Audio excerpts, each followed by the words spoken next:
अयोध्या में राम मंदिर के भूमि पूजन को लेकर लिबरल, सेक्युलर और वामपंथी गिरोह हैरान परेशान है। उन्हें इस बात पर मिर्ची लग रही है कि प्रधानमंत्री मोदी अयोध्या क्यों जा रहे हैं। कुछ कांग्रेसियों का कहना है कि नेहरू भी सोमनाथ मंदिर के प्राण प्रतिष्ठा समारोह में नहीं गए थे, इसलिए मोदी को भी अयोध्या नहीं जाना चाहिए। दरअसल कांग्रेसियों ने सच तो बोला है, लेकिन ये 1/3 सच है, यानी सिर्फ 33% सच। दरअसल पूरा सच ये है कि नेहरू ने न केवल सोमनाथ मंदिर के समारोह का बहिष्कार किया था, बल्कि वो तो राष्ट्रपति राजेंद्र प्रसाद को भी वहां जाने से रोक रहे थे। और इतना ही नहीं, नेहरू यह भी नहीं चाहते थे कि सोमनाथ मंदिर का फिर से निर्माण हो। ये सारी बातें आज मैं आपको तथ्यों, तर्कों और सबूतों के साथ बताऊंगा, क्योंकि आपको ये पता होना चाहिए कि खुद के नाम के आगे पंडित लगाने वाले महान नेता को हकीकत में हिंदुओं की भावनाओं की रत्ती भर भी चिंता नहीं थी। इतना ही नहीं, नेहरू को लगता था कि सोमनाथ में मंदिर बनने से दुनिया भर में भारत की बेइज्जती हो जाएगी। है ना कितनी अजीब बात, लेकिन ये सच है। असल में हुआ यूं था कि अक्टूबर 1947 में जूनागढ़ को भारत में शामिल करने के बाद सरदार वल्लभ भाई पटेल ने सोमनाथ मंदिर का फिर से निर्माण करवाने की घोषणा की थी। सरदार पटेल के इस सपने को पूरा करने की जिम्मेदारी उठाई थी के.एम. मुंशी ने, जो नेहरू सरकार में मंत्री भी थे। 1951 तक आते आते जब सोमनाथ मंदिर में शिवलिंग की प्राण प्रतिष्ठा का अवसर आया, तो के.एम. मुंशी और सोमनाथ मंदिर ट्रस्ट के अध्यक्ष नवानगर के जाम साहिब दिग्विजय सिंह की इच्छा थी कि दुनिया भर की प्रमुख नदियों का जल और हर प्रमुख देश की मिट्टी इस पवित्र कार्य में इस्तेमाल की जाए। इन लोगों का मानना था कि इससे भारत की तरफ से पूरी दुनिया में वैश्विक एकता का संदेश जाएगा। लिहाजा इन लोगों ने विदेश मंत्रालय की अनुमति से दुनिया भर में भारत के सभी दूतावासों को नदियों का जल और मिट्टी भेजने के लिए पत्र लिख दिया।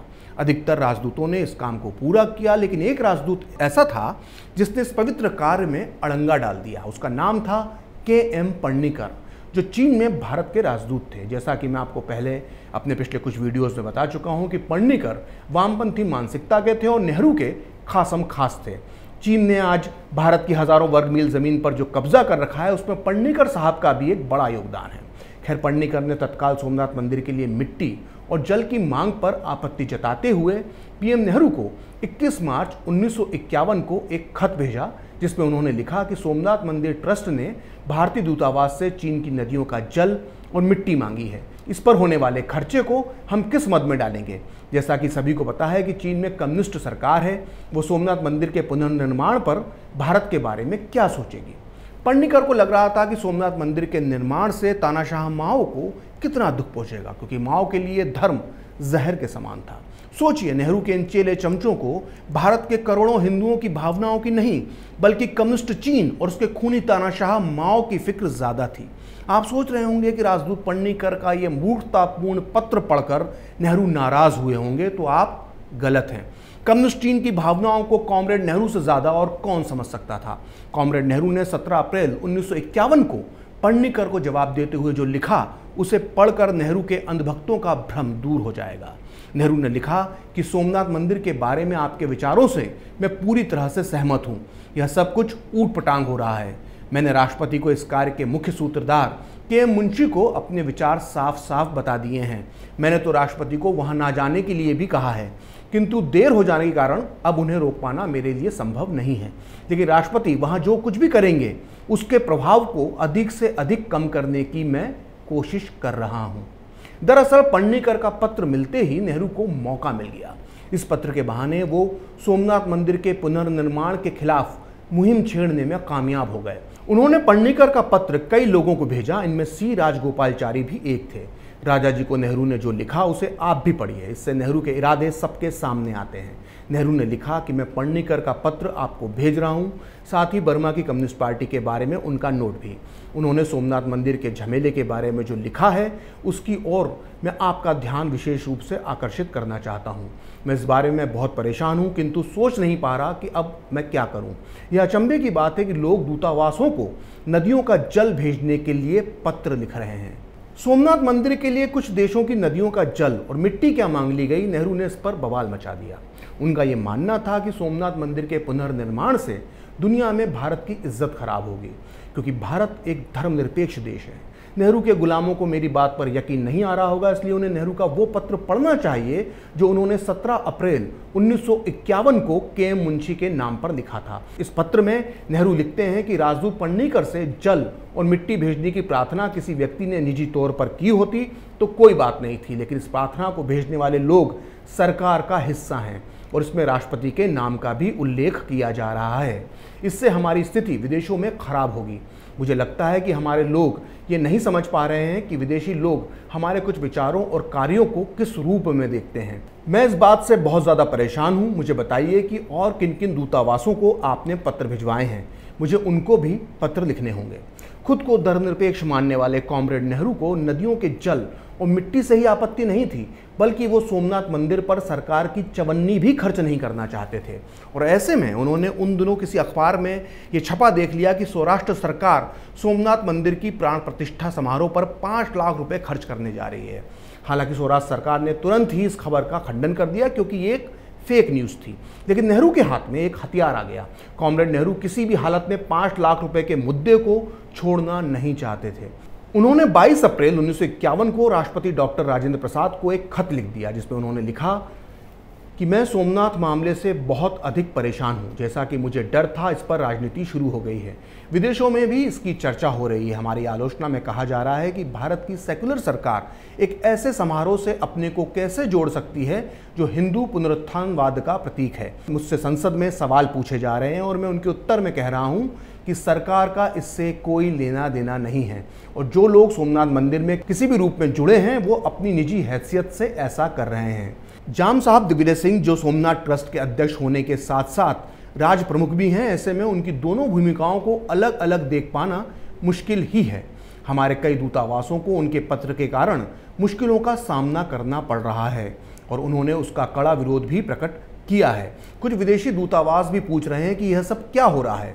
देश भुखमरी की कगार पर है, हर तरफ से खर्च कम करने की कोशिश की जा रही है, तब भी एक राज्य सरकार केवल एक मंदिर की प्राण प्रतिष्ठा समारोह पर 5 लाख रुपए खर्च करने की सोच रही है। मैं नहीं समझ पा रहा हूं कि इस बारे में क्या करूं, लेकिन मुझे भारत सरकार को तो इससे बिल्कुल अलग करना ही होगा। संसद और प्रेस कॉन्फ्रेंस में कोई सवाल पूछेगा तो मैं साफ साफ कह दूंगा कि सरकार का इससे कोई संबंध नहीं है। कॉमरेड नेहरू की पूरी कोशिश थी कि कैसे भी करके सोमनाथ मंदिर के प्राण प्रतिष्ठा समारोह में बाधा उत्पन्न की जाए। जब उनकी सारी कोशिशें नाकाम होने लगी तो उन्होंने पाकिस्तान का पत्ता फेंका। उन्होंने कहा कि सोमनाथ मंदिर के निर्माण से पाकिस्तान को मौका मिल गया है और वो दुनिया भर में भारत को बदनाम कर रहा है। असल में हुआ ये था कि 17 अप्रैल 1951 को रेडियो पाकिस्तान के पेशावर स्टेशन से ये चेतावनी दी गई थी कि अगर अफगानिस्तान की सरकार ने सोमनाथ मंदिर के उन दरवाज़ों को भारत सरकार को लौटाया जिन्हें महमूद गजनबी इस्लाम की विजय के प्रतीक के तौर पर लूटकर गजनी लाया था, तो सारे कबायली अफगानिस्तान की सरकार के खिलाफ विद्रोह कर देंगे। नेहरू को पाकिस्तान के इन दुष्प्रचारों का कड़ा जवाब देना चाहिए था, लेकिन वो पाकिस्तान के प्रधानमंत्री लियाकत अली को पत्र लिखकर सफाई पेश कर रहे थे। इसी बीच सोमनाथ मंदिर ट्रस्ट के अध्यक्ष जाम साहब दिग्विजय सिंह ने नेहरू को भी समारोह में आने का न्योता दिया। इस पर 24 अप्रैल 1951 को अपने उत्तर में नेहरू ने जो लिखा वो आपको भी पढ़ना चाहिए।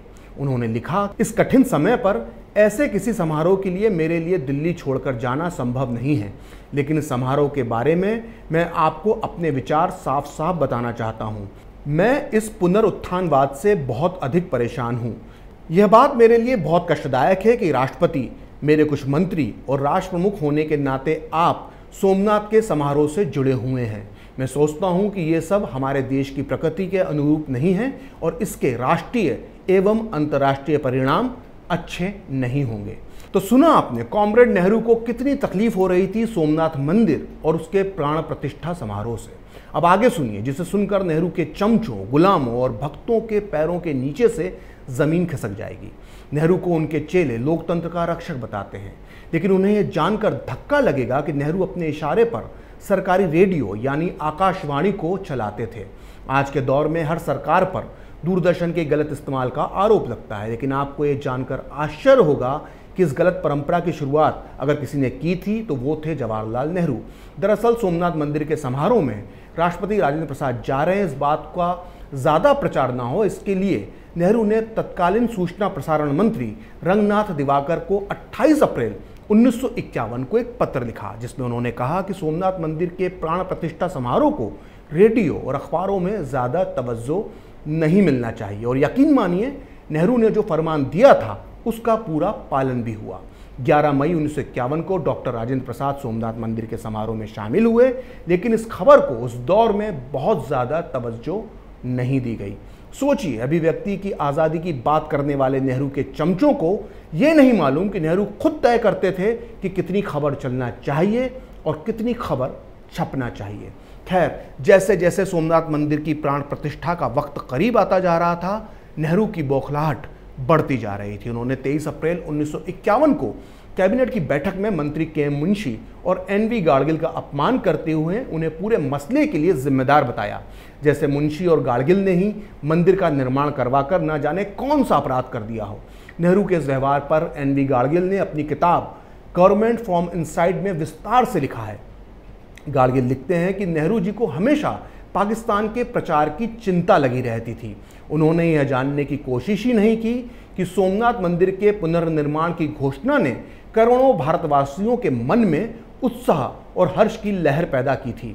गाडगिल आगे लिखते हैं कि लोक निर्माण यानी पीडब्ल्यूडी मंत्री होने के नाते मैंने नेहरू जी के आदेश पर कई मस्जिदों और दरगाहों की मरम्मत पर सरकारी धन को खर्च किया था और नेहरू जी स्वयं भी सांची और सारनाथ के बौद्ध समारोह में शामिल हुए थे। नेहरू की इस बदतमीजी पर मंत्री के मुंशी भी चुप नहीं रहे। उन्होंने भी अगले दिन 24 अप्रैल 1951 को नेहरू को कड़ा जवाब दिया। इस पत्र का जिक्र मुंशी अपनी किताब पिलग्रिमेज टू फ्रीडम में विस्तार के साथ करते हैं। मुंशी ने नेहरू को जो पत्र में लिखा था वो उसका मजमून कुछ इस प्रकार था। सोमनाथ मंदिर बन जाने पर सरदार पटेल स्वयं उसका उद्घाटन करने वाले थे, किंतु दुर्भाग्य से मंदिर निर्माण पूरा होने से पहले सरदार पटेल परलोक सिधार गए। ये हम सभी का कर्तव्य है कि अपनी तमाम योग्यता और सामर्थ्य को जुटाकर सरदार पटेल के वचन को पूरा करें। आपने एक पत्र में मुझसे मंदिर पर होने वाले खर्च के बारे में पूछा था। मंदिर की प्राण प्रतिष्ठा और पूजन समारोह का सारा खर्च सोमनाथ ट्रस्ट और जनता के दान से होगा। सौराष्ट्र की सरकार केवल यात्रियों के लिए बिजली, पानी और इलाज की व्यवस्था करेगी। सभी सरकारें इस प्रकार का खर्च ऐसे सब अवसरों पर करती हैं जहां विशाल जन समुदाय इकट्ठा होता है। कुंभ मेले और अजमेर में आयोजित उर्स के लिए ही नहीं बल्कि कांग्रेस के अधिवेशनों के लिए भी सरकारें अपने खर्च से ये सब व्यवस्था करती आई हैं। के.एम. मुंशी ने इस पत्र में जो आगे लिखा वो नेहरू की सोच पर जबरदस्त प्रहार था। उन्होंने जो लिखा उसे हर छद्म बुद्धिजीवी और सेकुलर लोगों को पढ़ना चाहिए। इस पत्र का एक एक शब्द उनके गालों पर तमाचे की तरह है। मुंशी ने अपने इस ऐतिहासिक पत्र में जो लिखा था उसे आप ध्यान से सुनिए। मेरे लिए ऐसी आज़ादी का कोई अर्थ नहीं है जो हमसे भगवत गीता को छीन ले, जो हमारे लाखों करोड़ों देशवासियों के मन से तीर्थ स्थलों और मंदिरों के प्रति श्रद्धा भक्ति को नष्ट कर दे और इस प्रकार हमारे धार्मिक जीवन के ताने बाने को छिन्न भिन्न कर दे। ऐसी आज़ादी मुझे नहीं चाहिए। ये मेरा सौभाग्य है कि सोमनाथ मंदिर के पुनर्निर्माण का मेरा सपना पूरा हो रहा है। मुझे पूरा भरोसा है कि इस मंदिर से हमारे राष्ट्र जीवन को फिर से महत्व और प्रतिष्ठा मिलेगी, जिससे हमारे देशवासी धर्म के शुद्ध रूप का साक्षात्कार कर सकेंगे। उनके अंदर वो आत्मविश्वास जागृत होगा जिसकी स्वतंत्रता प्राप्ति के इस संक्रमण काल में हमें अत्यधिक आवश्यकता है। के.एम. मुंशी के महान शब्द बताते हैं कि सोमनाथ हो या अयोध्या, ऐसी स्वतंत्रता का कोई अर्थ नहीं जो हमें हमारे धर्म से दूर कर दे। लेकिन अफसोस, नेहरू के ये चेले ये बात ना तो सोमनाथ के समय समझे थे और ना अयोध्या के समय समझ रहे हैं। फिलहाल खरी बात प्रखर के साथ में इतना ही। आप चाहें तो मुझसे जुड़ने के लिए मेरे फेसबुक पेज प्रखर श्री 78 को लाइक कर सकते हैं और अगर ट्विटर पर आप मुझसे जुड़ना चाहते हैं तो मेरा ट्विटर हैंडल है प्रखर श्री 78।